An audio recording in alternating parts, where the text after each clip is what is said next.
every aspect of your life and the situations that you go through are part of your process. As you're growing and you're talking about your content and your management styles, understanding that there's a whole bunch of different personalities out there, and like, you know what? Maybe just doing nothing but a bunch of guys blaring out to, rap music in the shop, like that's just not gonna appeal to everyone. I do marketing for my business, AKA getting in my Lamborghini and driving fast down the highway and taking videos of it. Having a wonderful mentor is one of the most important things that you can have, and then to pay that forward and to truly give that mentorship back, selfless to not your son, not your daughter, someone who you have no true familial, I've never been able to say that word, obligation to help them and to pay that forward. One of the best things you can do as an individual. Because when I first started doing this podcast, like I told you, it was real estate, like that was what it was about, real estate professionals. Then I kind of expanded it a little bit more. We got to go broader. We got to stay hyper local to Orlando because that's our people, that's what we're about. But it became more about sales professionals, entrepreneurs, successful business owners and business builders. But really, because so much of this is all about social media, men, women, dove into social media as a tool to grow their business. Correct. And that's quick back, you and I, before today, have interacted in person 2, maybe 3 times in person. Yeah. But on social media, every day. Every day. Every single day, right? You're one of my friends who you have a list of guys that you send your memes to. Yeah. So you're on that list, and we just I don't even know how it happened. Every single day. Joking, looking at cars, going back and forth, workouts, and it's like all of a sudden, this person who I've now done business with, referred business to others, done all these things, it all came through social media and the connection there, dude. So you built that. You built Wolves Den, and of course social media is just one component of it, but when'd you go deep? When'd you make the commitment? When were you all right, this is going to be a critical part of how I grow my business? To be honest, day one. So when was day one? 2020. 2020. All right. So during COVID, I was same thing. I was in real estate, flipping houses and commercial remodeling. I was, we were doing hotels, and I had investment groups that I was working with, and I was just the go-to contractor. I wasn't even a contractor originally, actually. I was just a real estate investor. Yeah. Realized that I had contractor problems every day. Right? So I'm like, fuck this, dude. Yeah, don't we all? I can literally put myself through the course. I can become a licensed contractor myself. Yep. And that's literally what I did. And I just started keeping everything in-house. So now I'm the contractor. Yep. I'm the investor with my partners. But I'm doing all the work. I'm managing the project. I'm not from Florida. So I have a different hustle, should I say, being from Boston. I grew up I take that personally, but all right, go on. But, I've never been comfortable, right? So Yeah. I've always been trying to push the boundaries, and that's why I moved to Florida in the first place. Yeah. So, we obviously grew. COVID happened, and things went south, to say the least. I don't want to get into it. I've been into it on podcasts before already. But no, you don't need to do that. when I started this business, Wolves Den, I was like, man, social media is really popping off right now. And I got a lot of traction through my construction company with it, but not necessarily the stuff. I realized I can make a lot more money doing it and building my client base on social media. But with Wolves Den, I knew from the very beginning I wanted to do Highline cars. Yeah. So I didn't own Highline cars. I didn't really know a lot of Highline car owners. Yep. But I went on Instagram and I fucking added every one of you guys, right? I literally, all I did was add. So as I started to grow on social media, I just made sure, I still do it to this day. I put a post up. This was the very beginning of Reels. Yeah. And I figured out, I sat there 2, 3 o'clock in the morning for a week straight. And I figured out how to edit videos and Reels and all this stuff. Just using apps and just using apps and figuring it all out, which now I don't do much of. I have people that do that for me. Yes. Thankfully. JC and Karina. JC the and Karina. Egg plug, right? Yeah. But okay. I started figuring out, and I would just send the videos. Yeah. So I would just make a reel. I would just send it. What's the worst gonna happen? You still do that? They're gonna unfollow. I still to this day do it, bro. Yes. Because it works, Yes. right? And I would send it.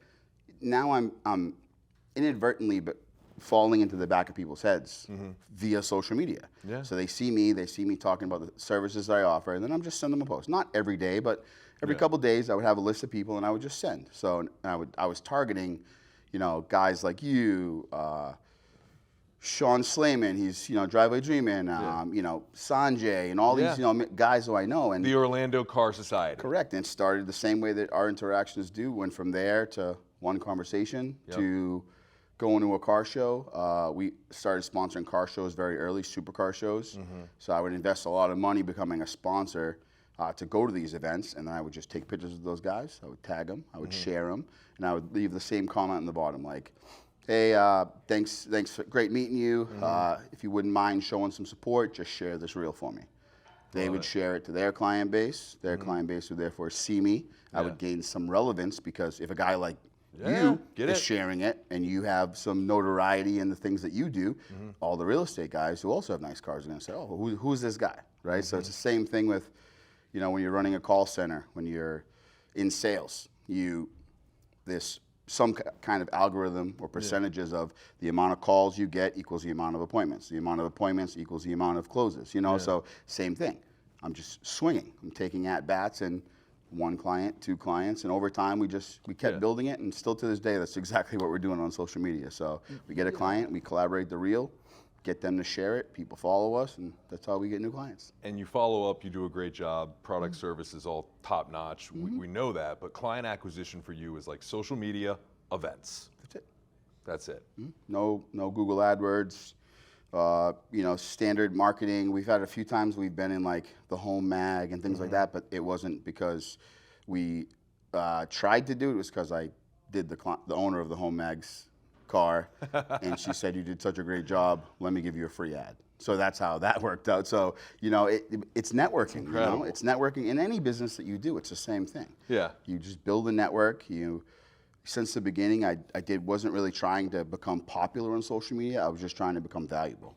Yeah. Because if you become valuable in any industry that you're in, that's where the referrals come from, and we know the referrals are coming to you based off of a understanding that you are good at what you do, compared to a client that's coming in that you're trying to sell your services to. They're like, I've already heard you're the best, so now I'm like, here's my price. There is nothing better than a warm referred client where you're not having to overcome the credibility obstacle. Correct. That's down, right? Credibility is already lowered, that's been established. Now it's about, hey, what service do you want? Here's the price.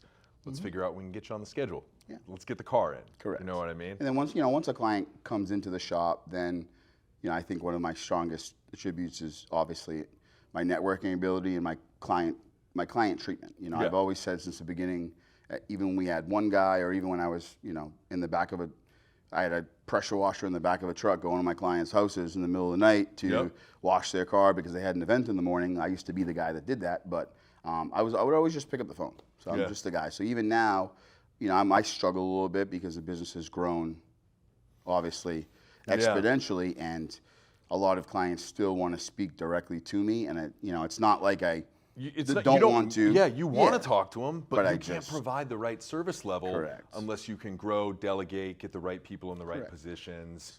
And that's something we talk about like all the time is, not to make it back to refinance, but we're see what happens with rates, but we're starting to get ready for the next refinance boom, whether it's 6 months, 12 months, 24 months, and it's like, you can't staff, it would be irresponsible to staff up for a level of growth that hasn't happened yet as a business owner. Of course. But when it comes, how do you pick the right time to say, time to pump the brakes, I need to staff up for this role, this role, this role, so customer service levels don't decline. Like you must have smacked into that ceiling a couple times. Yeah, if I fell flat on my face, AKA that's what happens. Actually, this week was an example, a story I was just telling you. Like, I have guys that have been with me since the very beginning, and I put them in management roles. Maybe they didn't have adequate training, but I said, hey, you've been around me.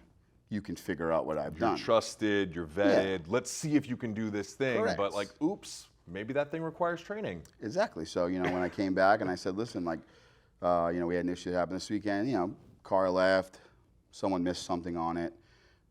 The house was full, right? Full, packed house. Record-breaking month, as it has been for the last 4 months consecutively. We're growing and growing even more than I thought. And naturally, you're in an event. Yeah, I'm literally in Miami. I'm hosting, 45 clients. We're here. I'm pouring champagne. I'm, networking, doing what I'm doing, and something falls through the cracks. When I come back, yes, I'm upset. It happened. Yes. I did have my moment, but then I sat back after I reflected and I said, now I know. Yeah. Now I know I need one other person. I need that gray area person like we talked about. I need that pit bull that's here checking those cars, checking those invoices. I don't need him to work in the shop. I have enough people to do that. Yeah. But, you know, you didn't know. As you grow, you know, you start doing thousands of dollars, hundreds of thousands of dollars. Now, millions of dollars. Now it's multi-million dollars a year. You know, I can't manage it by myself. No. You know, like it's just, it's literally impossible. Even myself with a manager or two is not enough to manage a multi-million-dollar business. So. And the beautiful thing about finding managers, albeit it's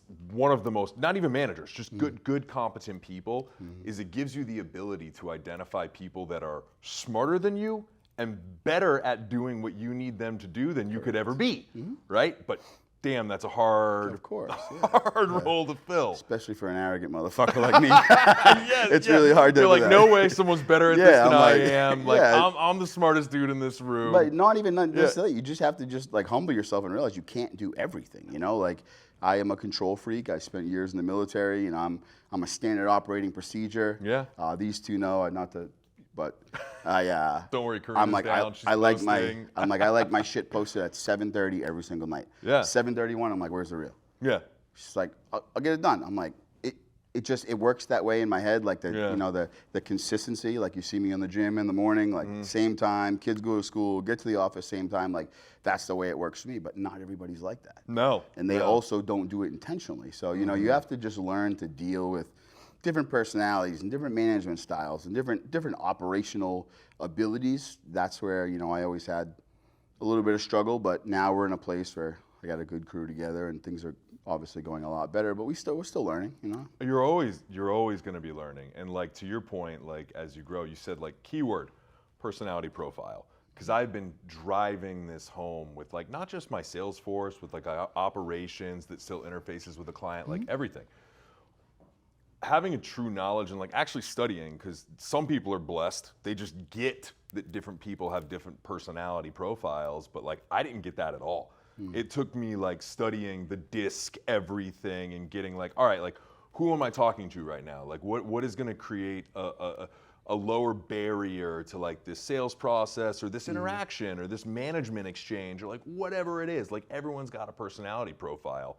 And you got to learn at a different point, and we were talking about this earlier, as you're growing and you're talking about your content and your management styles, understanding that there's a whole bunch of different personalities out there, and like, you know what?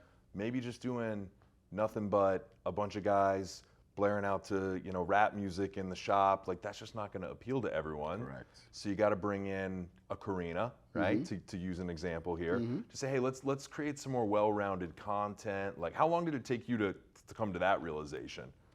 A while. You know, it's tough because we're still new.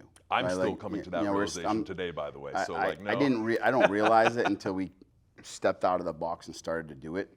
I was pretty comfortable and pretty confident that what we were doing was working. We're the same thing. Angles of cars, some hip hop music. Yeah. It looks good. It looks cool. It's trendy. People like will see me on the weekends. I'm listening to country music. Yeah, you like that. But not as much as like I do. That's the thing is I'm pushing all of this on social media.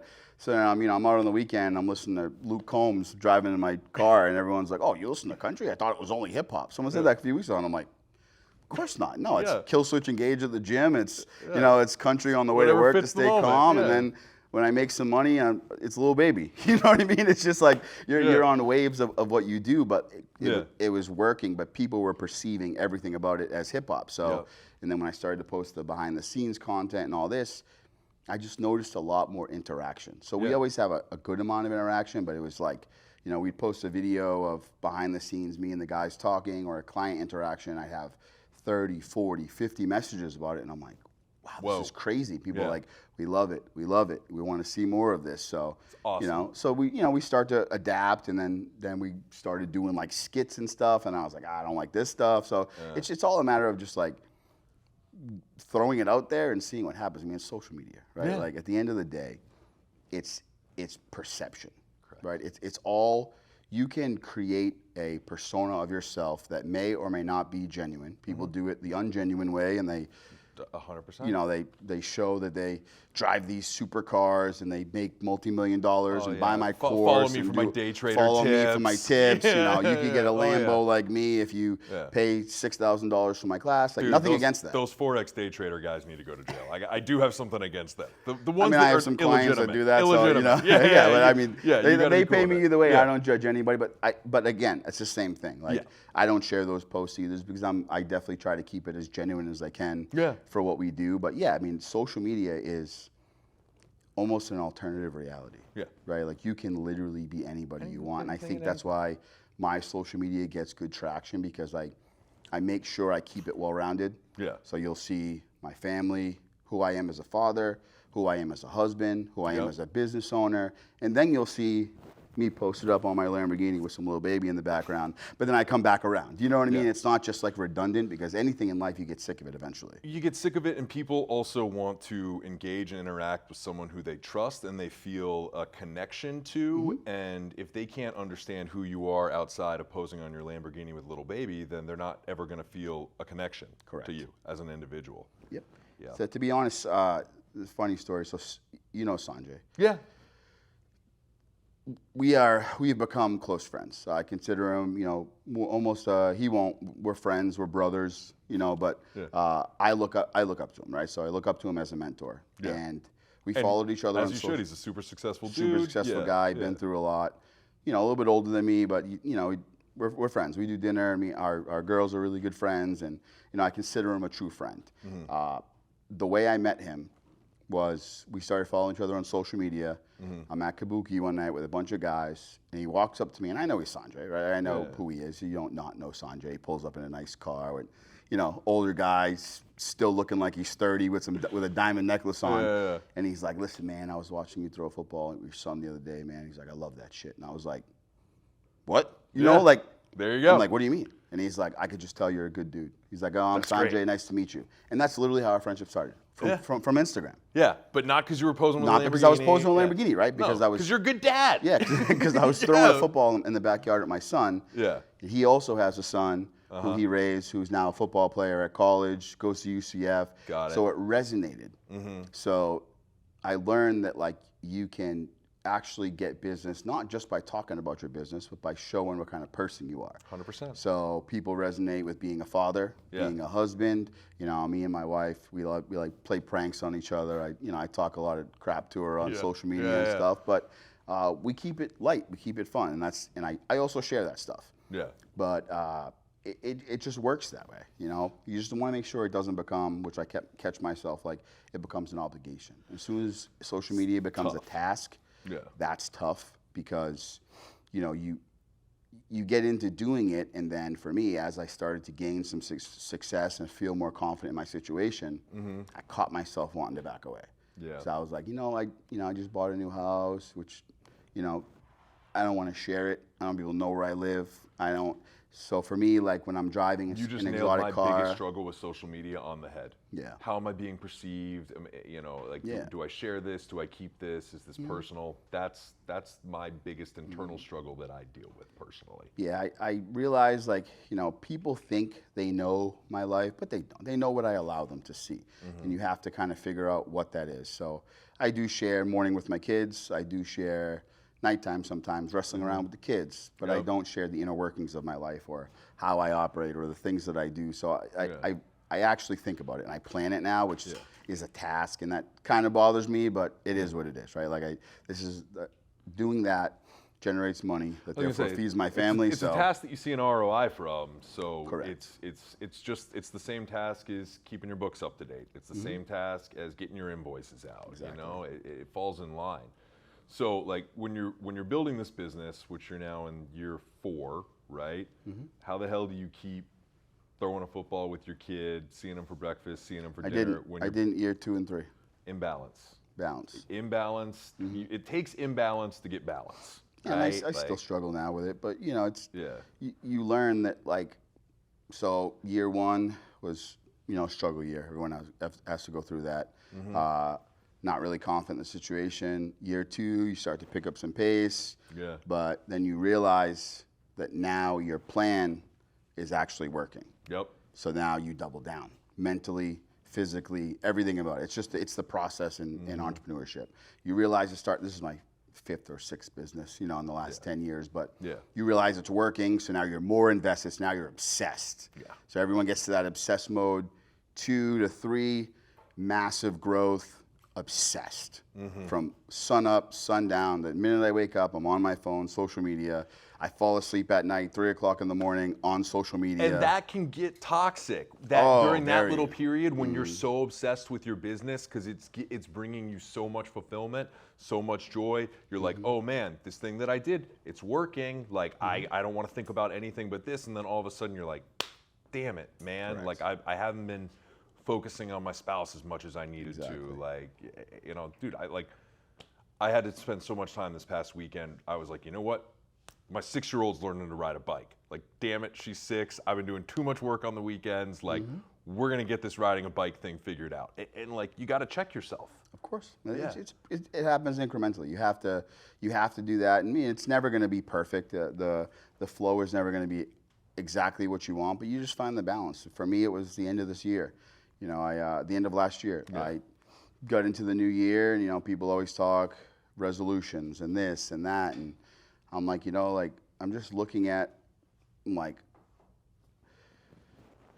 I make enough money to pay the bills already. Things are pretty steady, but I'm working a lot. I was overweight. I had gained some weight because I was so invested. And you lost like 40 something. Like correct. This is towards the end of the year I started to realize it. But I'm like looking at the return on the investment. So yes, monetarily was getting the gains I wanted, but where was it going? Right? Where does the money go if you don't spend any free time? If you don't take any days off, right? Exactly. Like I realized I was going to make a change and started to see the balance in that. So instead of investing all the way in the business, I invested in finding people to put in the places and just give myself. I started first, now I still work a lot. I mean, you're a business owner. Correct. You're going to work a lot. I come into work an hour and a half later every day. Yeah. That's my balance. So whether I'm going to the gym with my wife or I'm doing, whatever we're doing, eating breakfast in the morning, spending some adult quality time when there's no kids around, finally, you got to get it where you can get it, right? You need that. But you need that. Yeah, correct. And the fulfillment that I get in that by having the bond with my wife reminds me of why I'm doing this in the first place. And shout out to spouses across the board, because anyone in every role, whether it's a spouse or a partner or a boyfriend or a girlfriend, you can't do this without a supportive spouse. You literally cannot do this. A lot of guys, they gain some success, and it gets them misunderstood, and you catch them going in different directions they normally don't do. I'm just not that guy. I truly people know, if you follow me, especially on social media, I am all the way invested in my family. My wife is my everything. It even gets me feeling some kind of way when I talk about it, because it's what I have. It's the consistency, and that consistency that you have, a place to go home, a place to keep everything, that is what keeps everything else grounded. It does. And when you lose sight of that, and you're like, oh, I'm making some money now. Let's go out. Let's go party. Let's go here. Let's go to a strip club. Let's do this. Let's get a side chick. It happens a lot. All the stuff, and people fall into that trap. But it's a spiral. So that falls off. You fall off being consistent with the foundation. And then the walls start to crack, the drywall, the roof starts to cave, and everything falls from there. But when you keep your foundation strong, the house stays strong. Build on it. You build on it. That's what I truly believe. So I'm all the way invested in my family and keeping it that way, because with or without this business, with or without money, you still need your family. You still need your family. Money goes away, still got your family. I'll be fine. And you can build again. You said your 5th or 6th business. A very successful man, Dave Ferris. He's a big developer in Massachusetts. We were talking one day, and he's like, listen, Jim, I'm going to tell you one thing, and remember this for the rest of your life. If money can solve the problem, it's not really a fucking problem. I actually like that a lot. Right? Because money is, you can go make money however. There's so many easy ways to do that. So if your only problem is that you need to make money to solve this problem, it can't be that serious of a problem, because it's easy to make money. Contrary to popular belief, it is very easy. If you're willing to wake up. If you're willing to wake up, be disciplined, work, make money. I could start another business right now, and it may not be as successful or super successful, or I can years. Building go a get a business job. takes work. If you have the basic skills of life, you can make money. Yeah. It's there's guys that do very little and make Yeah. a lot of money, whether it be Amazon or online or Drop shipping. drop shipping. I mean, hey, they're still making money. But they're making money, right? Like at the end of the day, that's the goal. Yeah, that's crazy. So I mean, I'll tell you, like the things I love. Ex-military, standard operating procedures. This is what I do. Like, you must be like a time blocker. Do you time block every minute of your day? When it's involves other people, yes. Yeah. Myself, I catch myself sometimes. Like I like to I'm a list guy for sure. Like not so much time blocker, but I'm definitely lists. I mean, every single day. This is what I tell my guys. I'm like, come in the morning. We have a meeting every single morning. Everyone has a white clipboard. And they make a list of what they need to get done by the end of the day. So I don't believe in overwhelming people. Yeah. Like Andy Frisella is a motivational speaker. I don't know if you've ever heard of Yeah, him. yeah, Andy's good. I followed MFCEO Project is something that he does, and 5 critical tasks is what he always talks about. Yep. You break your week down into tasks that you want to accomplish every single day, like 5 tasks, not 20, not 15, 5. Yeah, be reasonable. You achieve those, move on to the next day, you achieve them again. Instead of trying to accomplish 50 things in one day, only accomplishing 2, and it throws off your morale for the rest of the week because you didn't accomplish what you needed to. That's it's the basic fundamental of it. Same thing with my shop. I put the schedule on a 90% efficiency so that my guys are all scheduled out throughout the week. They know what they're doing every single day, every moment of the day. They know what they're working on and when a job is supposed to be due, when it's supposed to get out. So yes, my shop is on time blocks. Yeah. Myself, I'm still adapting to not being needed all the time. So I make my list of what I got to do and I get them all done and I'm like, all right, I still stay here. Most people would just leave and go home, but this is still my baby, Yeah, so it's still your baby. You're still growing it. Like I get it, and it's good. I live and die by time blocks, but I also have time blocks to like not be thinking about stuff. Like it's interesting. every aspect of your life and the situations that you go through are part of your process. So I'm a faith-based guy. I'm a Christian. I believe that my story was written long ago. I'm figuring it out as I'm going, so I've used all the things that I've learned, experiences, good and bad. It's what leads you to this place that you're in now, right? So I've been through situations which prepared me for other things, like, stress management. I am probably 9 out of 10 quality stress management guy. When things are going crazy, my wife's melting down, my daughter cuts her finger, I'm like cool as a cucumber, bro. I'm like, This ain't bad. But if I didn't go through crazy situations where, a lot worse doing things stuff, are happening. trying to hurt Yeah, you, correct, you gotta manage a team of people, you gotta do these things. That's what's given me the life skills to be able to do that. It's also made me a better business owner, leader, manager, because I am not an emotional driven person at all. I'm logical. Okay, so here's the problem. This place light's on fire right now. Like, where's the fire extinguishers? How do we get people? Let's get outside. That's first priority, instead of that meltdown Panic. phase that 90% of people would do. I just don't have that. So it's good. I'm still thankful for the experiences in life, but you move on, you learn from it. You do. Do you try and impart that? Like, how much management training do you do here with your guys versus just kind of Daily. daily? One of my biggest prides is enriching my people. My 2 managers that run this shop are guys that started off as minimum wage guys. Sebastian, who's my right hand, he was our detailer. He just wanted a shot to work in this place. I saw a lot of character traits in him. He's an A-type guy. Oh, he is. Very A-type. And he's good. He good. reaches out to me. Yeah. He takes bandwidth off like things that I would hit you up about. Correct. I'm like, all right, you know what? I'm gonna hit Seabass up because he opened that line of communication with me, and I trust him. But he also has areas he struggles. So he's not the best when things are going a little chaotic. He tends to get a little overwhelmed sometimes. So I use it as opportunities to be able to retrain, to get them through and to teach them ways to get through it. Steve is my other lead guy. He is as B-type as B-type gets, right? Like, and that's not to no fault. Yeah, no, everyone is fault everyone is wired differently, and it gives you strengths in different places. Excited Steve is, hey, how's your day? Yeah. Sad Steve is, hey, how's your day? Yeah. Like he doesn't, but when the place is chaos, Yeah. He's still, like- hey, how's your day? he's like, Moving through. all right, yep, we'll get Yeah. this. He does not get amped up about anything. So he Yeah. actually balances me and Sebastian being like, Yeah. you know, A-type, hoorah, let's Yeah. go fast. And he's like, all right, slow down. You know, Yeah. we got to figure this stuff out. So you got to learn, you know, the pros and cons of it. And I tried to make Steve more A-type, and I've tried to make Sebastian more B-type, and it didn't Doesn't- work. doesn't right? work. It's like trying to tell me, Correct. like, yeah, you've been an entrepreneur and business owner for 10 years, but you know, try out working for someone else. Yeah.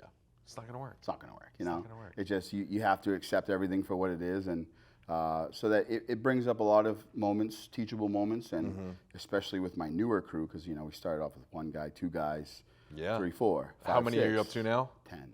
10 guys. I mean, that's like, hey, time to outsource HR kind of stuff. Which is exactly what I'm going through. Yeah. Literally, like Yes, we yes. just this is exactly where I'm at, because now Yeah. I do have to. I realize I have to dive back into the business a little more, but Yeah. not from a operational standpoint, from a leadership standpoint. You need employee handbooks. You need, like, you Correct. need stuff that, like, well, I've never read an employee handbook Correct. in my life, Yeah. right? So for me to create one, and there are people Don't out be a there dick. who You know what I I mean? don't Sign here. understand at all. Yeah. Like, but there are people out there who are really good at that, Mm-hmm. and that's their world, and they live in it, and like, that's it. but you need it. You know, Yeah. you need you need to be firing on all cylinders. You need all kinds of people Yeah. to be able to operate a business at the scale that my business is now. We're still growing. You know, Yeah. our numbers are still growing by the month. So I'm like looking back and I'm like, shit. My goal of 2020, Dude. is our monthly goal. All right. In 2024. You know. So we're going back to Orlando because like we spoke about this in the shop for a second before we started filming, and like your shop is every single time I come here, packed.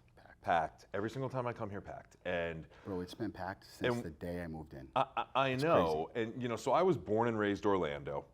I left for a decade and came back, and the Orlando that I came back to was not the Orlando that I left at all. My mind is blown. Like when we were talking to McLaren North America and talking about opening the dealership here, and we just started to really look at the data, because you have to justify a dealership point, data driven to the manufacturing body, to the North American body. You got to make sense of it. Yeah. And when I'm looking at the data and I'm seeing what you have going on back here, and it's Orlando, Florida, it blows my mind that we can support this kind of supercar culture. And like you said it, I don't know, I think it was like a week ago on one of the things that I was looking at. You're like, Orlando, Florida has the best supercar culture in, was it Florida, did you say? Yeah, Florida. Yeah. And like just seeing like the small rallies that you So activate. maybe the country, and I just don't. I mean, I don't know, but I know that it's more than I ever imagined. You know, Yeah. like, even a lot of people say the same thing. They're like, "Where do all these cars come from?" Yeah. You know, like how do we go from 5 years ago? Supercars are like only the guys in Windermere or Winter Park had them. Now it's like you go to any intersection, you're going to see a Hurricane or a 488 or something driving by you, and it's like, Well, and it's so funny because there's different, when you're talking about like supercar culture, there's a difference between, you know, like garage queens and like cars that people are putting out there. They'll drive them, they'll track them, you know, they're dailies for a lot of these people. And don't get me wrong, you know, they've got like a Yukon or Suburban that they could drive instead as their daily, but they don't. They want to drive this. So like I don't intend to drive supercars daily either, but yeah. I tell you what, last night at 8 o'clock, ripping up the turnpike in my V12 Aventador was fucking great. That's I a love lot that of fun. shit, Yeah, right? that's a lot of fun. Because I think the biggest thing is I think that the level, the age demographic of supercar owners is way different than it used to be. So supercar owners weren't as attainable, maybe. Now you get a lot of late 20s, early 30s guys that are buying supercars. Yeah. It became popular, social media especially. Yep. If you want to project and be portrayed as successful, you have to have nice shit. So Social media has definitely had a gigantic to a fault, right? impact Because then on you have people Yeah. that are overextending themselves to be able to get these things, which Yep. then therefore opened a whole new business category, which is like leasing companies, people that will outside third-party hedge funds that will fund you to buy the car with 50% down. So they're putting all their cash down to this car, making a $10,000 payment on these supercars, but they're doing it. And a lot of those guys think that being part of this lifestyle, and don't get me wrong, it can be a wonderful investment of into course. broadening your network and growing your business I'm and a doing prime example of that. Yeah. yeah, and like a lot of my buddies, you know, myself included, I have had exposure to real estate deals and things that I would have never had the opportunity to see or be part of or have the opportunity to get involved with if it wasn't for this culture. But to your point, there's a lot of people that think, oh, I'll buy a supercar, no big deal, put 50% down, tie up all my cash, lease it. And it doesn't become that for them. But, you know, back to it, like, I'm shocked that Orlando has the culture that it has, Yeah. the scene that it has, and you're right, it's everywhere. You know, all these new communities, the Lake Nonas, like, well, Heathrow is one of the oldest communities Yeah, in of Orlando, but now it's young guys that have supercars. you But know, not it's for like, that. Yeah. So when I started, so I do think that myself, there's probably a handful of guys that are kind of the guys that have been motivating that. Myself being one of them. Even when we first started doing cars, I used it as a marketing technique, right? Yeah. So I've been trying to think outside the box my entire life. You know, that's how I was on my journey, obviously, of entrepreneurship and business ownership. But I was like, you get your standard car shows, Yep. cars and coffees. You know, what do you think when you think cars and coffee? Not now, a year ago. Older guys, Oh, yeah.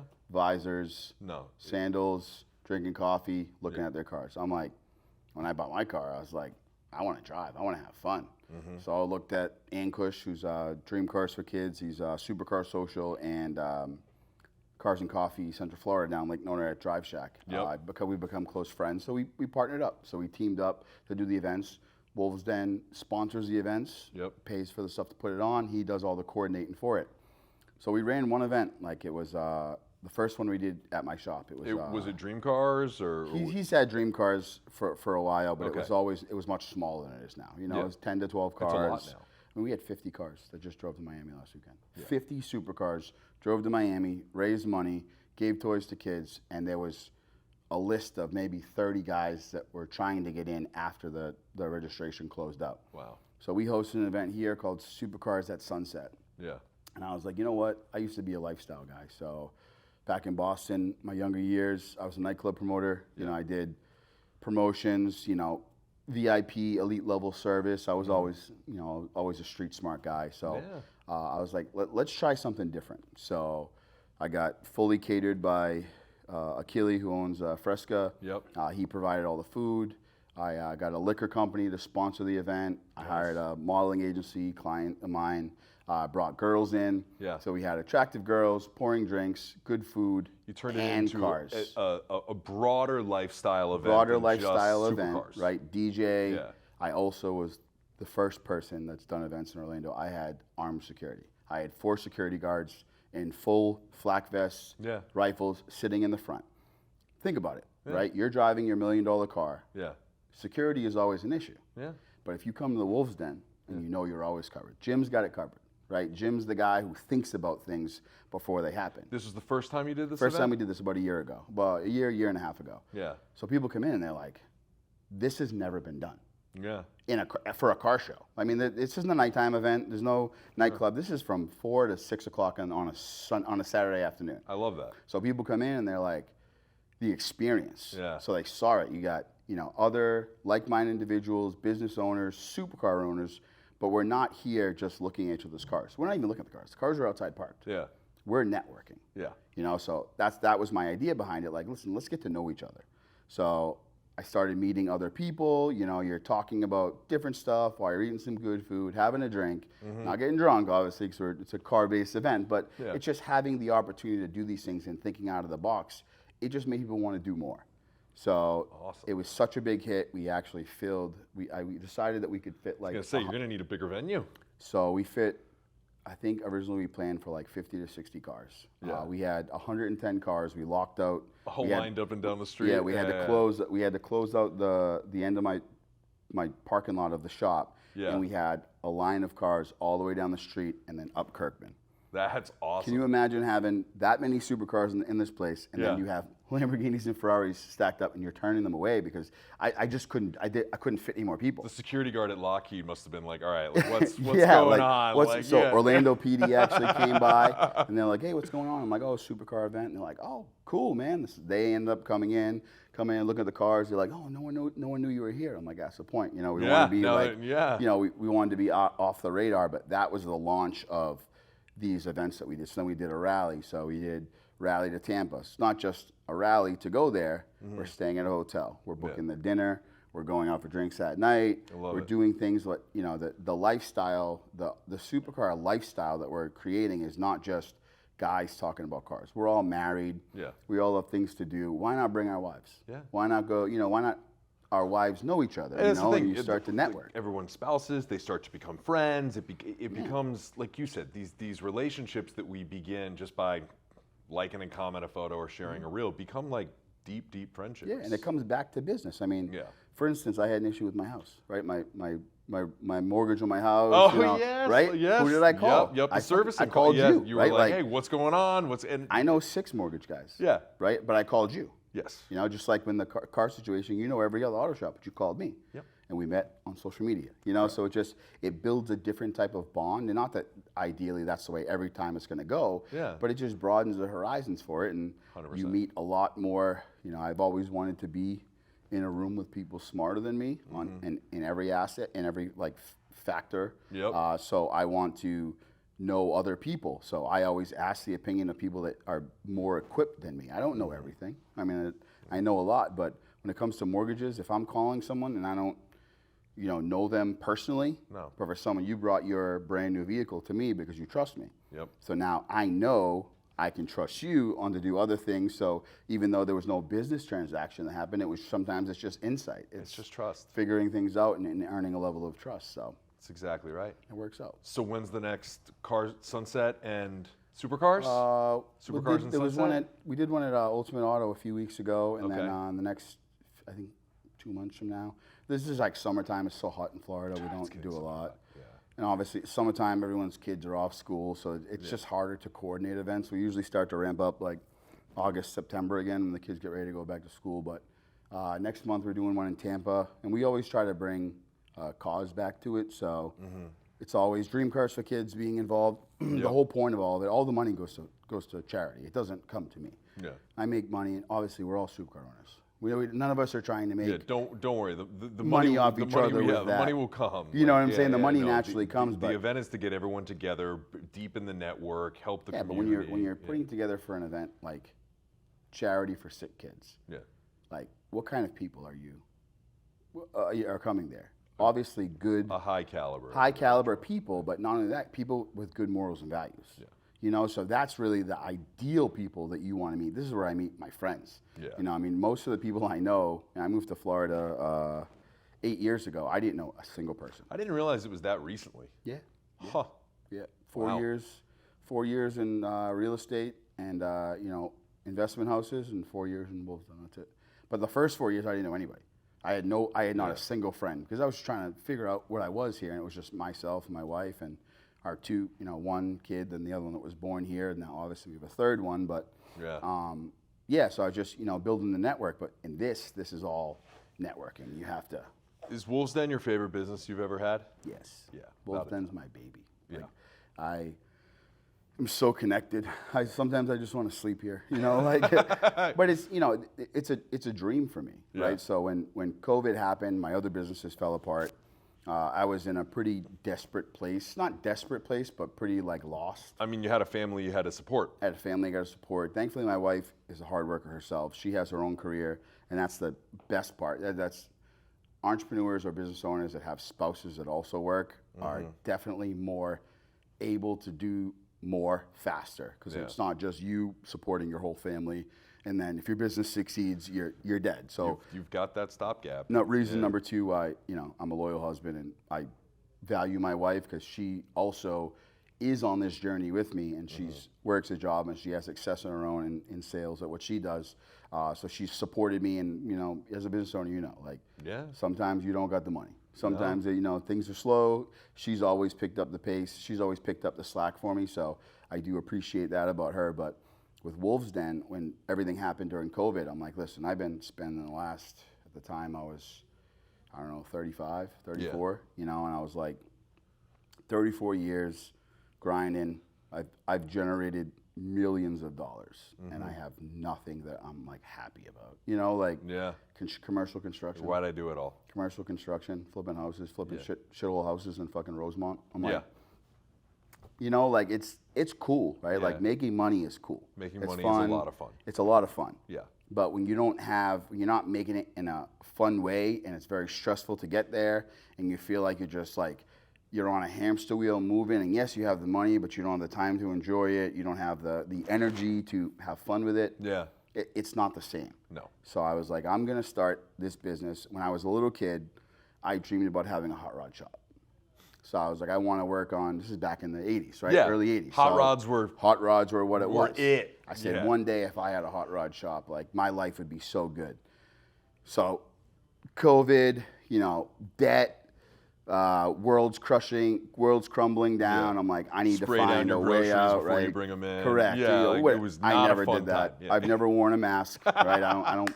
All right. I don't negotiate with fucking terrorists. Okay. Good. Good. But I'm not that guy. Yeah. But the world was. Yeah. And that's what what it had become.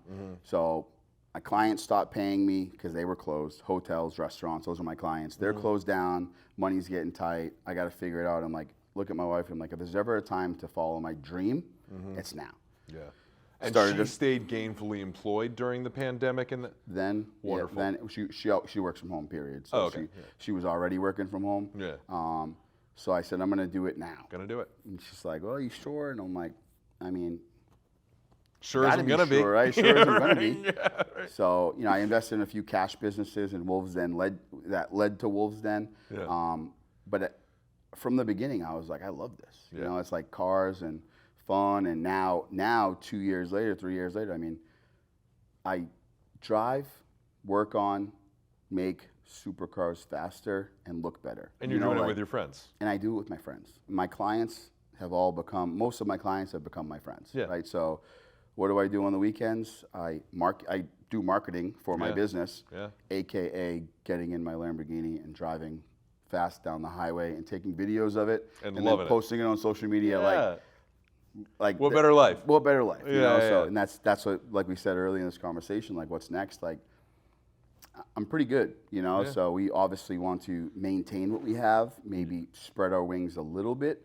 But I'm already in a position where I live a better life than I ever imagined I would when I was a kid. You know, I came from humble beginnings and didn't have money growing up. So to have this is already pretty great. You know, I mean, I own cars and I have a dealership and the other things that I do. So like, where do you really go from there? You know, You grow to, in my opinion, you know, I always ask myself the question, you know, how much money is enough money? And you got to just come back to, all right, you know, I want my health, I want a happy spouse, I want my kids to decide if they can go to college, I can pay for that, or if they don't go to college and they learn a trade or they become an entrepreneur or whatever they do, like you want to see your kids happy, healthy, successful, and you want to be able to provide that for your family. And you know, being at, you know, the fact that I am pretty confident that I can do that at 38 years old. Yeah. I'm good, you know? Keep throwing parties. I Yeah, didn't of realize we were course. the same age. No, I'm gonna keep, of course. Yeah. But like, this is what I do. I'm enjoying myself, right? Yeah. But like, I'm not gonna become a slave to it either. No. You know, so I have a healthy situation now. So the rallies, right? This is the way I do it. The rallies are an opportunity for me and my wife to get away. So we go to Miami last weekend. Yeah. I upgraded to a suite. There you Me, my wife, 4 days. Yes, I'm with clients and their wives, but like, we're out to dinner at the nicest restaurants. You know, I'm like, we're going to, you know, to nightclubs and wherever we're going, we're enjoying it. Yes, it's all for a cause and for the rally and for business, but you find ways to manage reinforcing that relationship with your wife. Things. Yeah. But, you know, and same thing, these guys are all social media. Like, they're all people I met on social media who like to post on social media, to like to do everything. So we had camera crews, and you're like living like celebrities. You know, like you're walking around, you got camera guys in a car following you on the highway, and It is fun. It is fun dude. having like, the camera guys. I mean, everyone says like, oh, you know, I don't care about being famous. Like, yes, of course, but at the same time, everyone likes like, a little tiny bit. Yeah, of, you like it. You like to feel good about yourself. It's like, to be, you know, where I'm at now. Obviously, like, I'm healthy. I have a what I consider super attractive wife. I have cute ass kids. Yeah. I'm in moderately good shape. I got Yeah. a really nice car. It's And like, you're working on the shape every day, dude. yeah, I'm like, I mean, but you're I'm in like, there grinding. but Yeah. I'm like, you know, you have to sometimes step out of it and look Yeah. at what the rest of the world goes through, right? Like, the things that I get to experience are something that 99% of people will not. Yeah. And You've got it. I've got it. you have to remain thankful for Yes. that and know that you have to do what it takes to maintain that, Yeah. but also not lose sight of how blessed you really are in the situation. And that's something I tell myself every single day. And it was hard at first because, you know, I pull up in a car and I'm at an intersection and everyone's going crazy. You know, Yeah. people around me taking pictures. What do and you I'm like- do? I'm like, what do you, Yeah. why? What are you doing? But then you think about it, you're like, wow, they've never seen these kind of cars. These cars that I take for granted, and I'm like, Yeah. oh, my back hurts Like, from driving damn it, carbon I gotta bucket wrap seats those to my wrists up. 600. Like, oh man, this thing's a piece of shit. You know, I'm Yeah, sick of yeah. this thing. You know, like, Like, come hold on, bro. check yourself. Come on, bro. Yeah, Wake yeah, up. yeah, you know, yeah. like the fact that you get to do that and you have a backache from sitting in $10,000 carbon seats is something to be thankful for. You know. There's like a line of 1,000 14-year-old kids that just want to take a picture standing next to that car. Of course. You know what I mean? Yeah. What a way to end a podcast. Yeah. Well, that's what got us on you know, on the things that giving back to the kids is like seeing people's faces when Yeah. you get to experience, like, because you think about it, like you.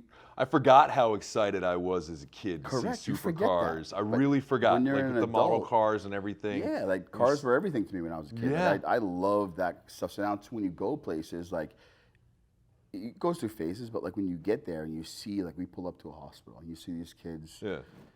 you know, with illnesses, they come out and like the light on their face and to like know that you're providing that is Yeah. a level of fulfillment that most people do not understand. You know, like Yeah. pulling up to a car show and seeing all the kids run over and they're like, wow, this car's amazing. And I'm like, get in. Yeah, sit in it, get in it. Grab the Yeah, engine, yeah. start it up. I don't care. You know, like Yeah. they're like, really? You know, but like you're now providing a long-lasting memory to a child Yeah. that it may be something that they remember for so many years. Yeah. And that little 3 seconds of your time being, you know, vulnerable and saying, hey, listen, like you enjoy yourself. Giving them that little moment is those little moments what we had as kids, which therefore put us Yeah. with the goals and dreams that we have, which are now put us in this position. It's a circle, And you just man. you forget about it. You do. Becoming an adult, you become so jaded. It's like, you're like, dude, you gotta get that youthful. But you've been through yeah. phases, and I think Yeah. that, you know, everybody has their age brackets they go Yeah. through where they, in your 20s, you're, I don't know how vulgar this is, but in your You can cut out yeah. anything well, that in we your don't want to 20s, put right? in. This is what I always heard. You're young, dumb, and full of cum, Yeah, right? Like yeah. you're thinking differently. thinking differently, right? Yeah. So then, for me, it was the same way. Get to your early 30s, and you're like, okay, I'm 30.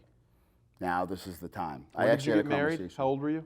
My first time I got married was my early 20s. I got married at 21. How old Military. was? though. How old were I you was in married? the military. I Current was going marriage. overseas. We were never really married. By the time I got home from overseas, we got Yeah. divorced shortly after. But that's where when my son was born. Okay. My 14-year-old. Yeah.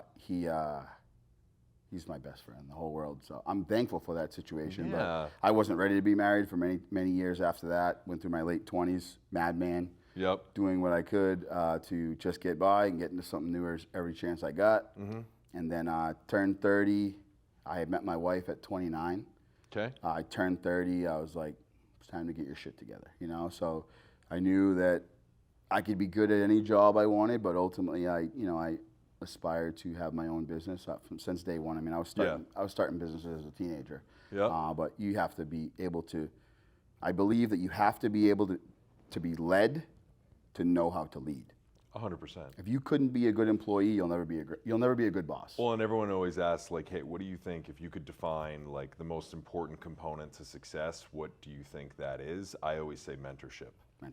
Mentorship is having a wonderful mentor is one of the most important things that you can have, and then to pay that forward and to truly give that mentorship back, selfless to, like, you know, not your son, not your daughter, someone who you have no true like familial, I've never been able to say that word, like obligation to help them and to pay that forward. Yeah. One of the best things you can do as an individual. Amazing. Yeah. Yeah. And, you know, it's just you start to adapt. You know, in the 30s you start to really figure stuff out. And I told myself, like, some people are like, oh, I want to retire at 40. I'm like, no, I want to have it figured out by 40. Yeah. If I have the system figured out, it's like they say, Freedom to do a little bit more first about- million is yeah. the hardest million to make, right? I wanted to have that done. I have that done, right? I've made my first million, right? So now you get to figure out how you grow that. Now you get to figure out how you're going to manage it, but you've already been through the struggle of the last 10 years of making it, the ups, the downs, the highs, the lows, the lefts, the rights, and you've already been through that. So now you're catching pace. You know, you're getting on plane if you got a boat. You know, Yeah. you got on plane. So now I'm trying to get on plane. I'm trying to be nice and smooth and find the balance between everything. And that's what I think. I think in my late 30s, I started to finally figure it out. That's awesome. So, Thanks for taking the So time are you. out, man. nah, man. Yeah. Told you, anything to see you, babe. Hey, Love this is it. perfect. Yeah. This is great. It worked out well. We'll come back in a year. Yeah. Could do an update.